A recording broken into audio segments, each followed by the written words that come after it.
Hello guys, I'm Jason. I'm going to be giving out some historical knowledge and facts of World War II uniforms, gear, and equipment. Starting off with the particular patches. Some of the patches that they have is like what some of the patches you see right here. So all the patches you see right here, including this one here, this here shows of an infantry rank or an infantry uniform. So this is known as a technical rank. So the technical ranks actually equivalent with technical corporal, sergeant, and up. So there's only 3 technical ranks within the United States military during World War II. So the rank that I actually am showing is a technical corporal. So the technical corporals and the corporals have the exact same pay grades, same thing as technical sergeants and up.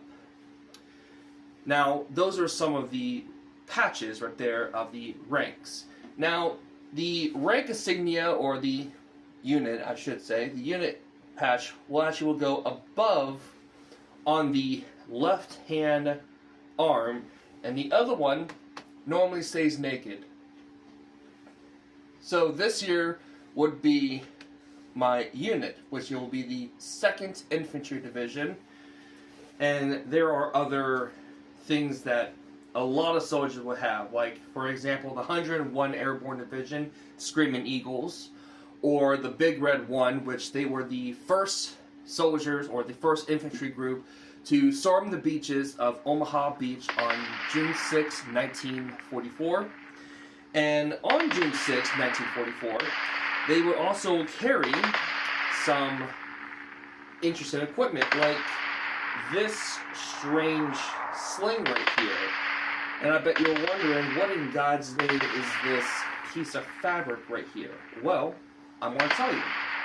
This is known as a bandolier sling, and the bandolier sling here will drape over the shoulders of the infantrymen, and this here will carry the 30-06 M1 Garand block clips, which it is the clips that go inside of the M1 Garand.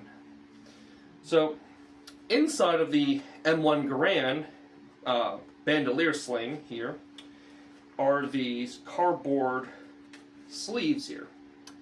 Now, these cardboard sleeves right here is what holds the bandolier, or the block clips with your rounds. Now, in reenactments, they would actually work with specialized brass shell casings, or also known as crimp blanks. Basically, if I have to describe what that will look like, a matter of fact, I will show you. This is just an example. Take a random or a standard brass cartridge for a rifle. What they would do is they would put powder and a brand new charger, or a charger here, or a charge, whatever you call it, because I'm not a gun expert. Not yet. But if you guys could actually tell me about the brass casings for the M1 Garand clips, or the 30-06, let me know, because I'm still learning. But what they would do is they will put a new charge here, they will load this up with powder, and then they would put a little bit of wax, and they will crimp this. Basically pinch the whole entire rim here, and this here would be loaded into the blocks, or the clips, also known as a block clip. This here will be loaded, and it will basically be loaded inside the M1 Garand, and it will basically fire the wax, and not any bullets or anything like that. If you have seen the movies Saving Private Ryan or anything, you may have seen some brass casings, or the clips here, being held with the tip. Those are just props. They would originally will fire the blanks if they're doing live firing. Now, I'm going to show you something else they also carried during the D-Day invasion. And it is the M9 gas mask. Now, during the D-Day invasion, the infantrymen of the 1st Big Red 1 Division, 1st Infantry, would actually carry the rubberized version. This is a cloth one. And this here is a basic M9 gas mask.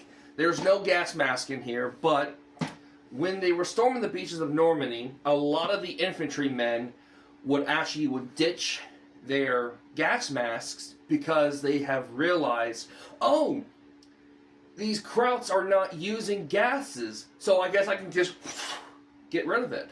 They will get rid of their gas masks, but there were some infantrymen that actually kept this, and they would actually use this for like rations or storing their things in there or anything of that sort. They would actually use that to store even extra ammo. And also, for you guys to know what this is, guys, is known as a toiletry bag. This is an original toiletry bag from World War II. Like, this here is an original M9 gas mask from World War II. But the bandolier sling I carry right here is a replica of a bandolier sling that you can get in on a website called Stand in the Door 1944. Anyways, so this here is an original toiletry bag. As a matter of fact, let me show you how original this is. You see that stain right there, guys? That's blood. Yeah. That's actual human blood. This was actually owned by a soldier during World War II. This is history here in the making, ladies and gentlemen. And also, to even show you what the 1st Big Red 1 Division looked like, a matter of fact here, I gotta empty out what I have in here, because I actually carry glasses stuff for my glasses here.